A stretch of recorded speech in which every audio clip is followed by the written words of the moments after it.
शुक्रवार को बाबा साहेब भीमराव अंबेडकर के 132वीं जयंती मनाया गया। बाबा साहेब के जयंती समारोह के अवसर पर लौरिया प्रखंड के मठिया पंचायत अंतर्गत वार्ड संख्या 8 के निवासियों ने बाबा साहेब भीमराव अंबेडकर के जयंती बड़े ही धूमधाम से केक काटकर मनाया। कार्यक्रम की शुरुआत बाबा साहेब भीमराव अंबेडकर के तैल चित्र पर पुष्प अर्पित कर बाबा साहेब अमर रहे का उद्घोष उपस्थित ग्रामीणों ने किया। पूरा वातावरण बाबा साहेब के उद्घोष से गूंजता रहा। इधर टोला सेवक रमेश राम ने बाबा साहेब के जीवन पर विस्तृत चर्चा करते हुए स्थानीय लोगों को उनके जीवनी को बताया, साथ ही उनके आदर्शों पर सभी को चलने की बात बताई। इधर राष्ट्रपति पुरस्कार से सम्मानित शिक्षाविद डॉक्टर देवीलाल यादव ने भी बाबा साहेब भीमराव अंबेडकर के जीवनी को संक्षिप्त में बताया व उनके 3 महत्वपूर्ण बातों को अपने जीवन में उतारने की सलाह दी। उन्होंने बताया कि बाबा साहेब भीमराव अंबेडकर ने 3 बातें बताई: शिक्षित बनो, संघर्ष करो और संगठित रहो। इन्हीं 3 बातों को अपने अपने जीवन में उतारने की सलाह दी।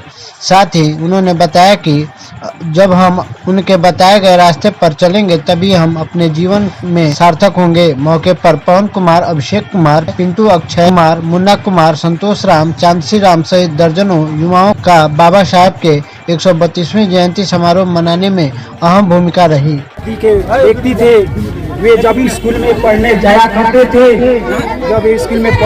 करते थे तो उनके साथ भेदभाव किया जाता था और उनके पिताजी उन्हें बोलते थे कि देखो भीम, तुमको स्कूल जाना है, पढ़ने जाना है, किसी भी कीमत पर तुम्हें स्कूल जाना है। धीरे धीरे बाबा साहब के प्रयासों से छुआछूत का निवारण हुआ और हमारा समाज आगे बढ़ने का काम किया। आपका नाम? मेरा नाम रमेश राम हुआ, विकास ग्राम पंचायत राजनीति। 132वीं जयंती के उपलक्ष्य में पंचायत मठिया के युवाओं द्वारा कार्यक्रम का आयोजन किया गया है और उम्मीद करते हैं कि आगे भी हर साल करते रहेंगे। बाबा साहब का जन्म 14 अप्रैल 1891 में महू मध्य प्रदेश के महू नामक स्थान पर हुआ था।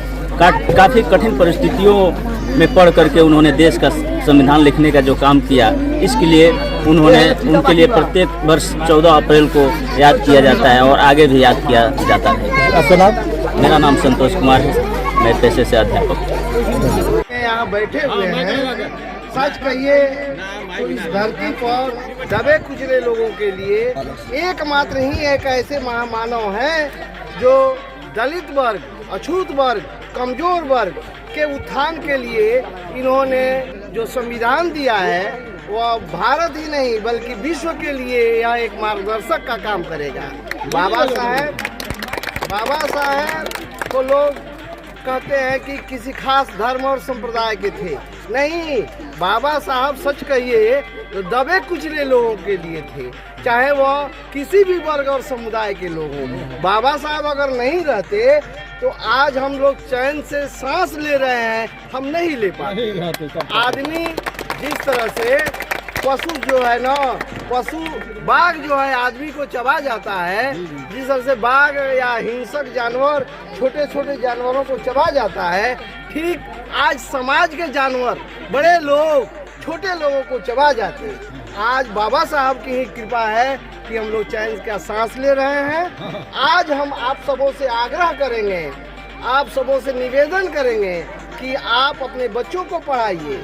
बाबा साहब की जयंती मना लेने से, केक काट देने से, मिठाई खा लेने से जयंती की प्रासंगिकता नहीं है। प्रासंगिकता तब है जब अपने भूखे रहकर बच्चा को पढ़ाइए, बच्चा को पढ़ाकर बाबा साहब बना दीजिए, अम्बेडकर साहब बना दीजिए, जब इस जन्मदिन की प्रासंगिकता होगी। और आप सबों से कहेंगे कि मिलजुल करके रहिए। बाबा साहब का संदेश था कि बाबा शिक्षित बनो, संगठित हो रहो और संघर्ष करो। तो आप लोगों से भी यह निवेदन है कि आपस में फूट नहीं डालिए, आपस में मिलजुल करके रहिए।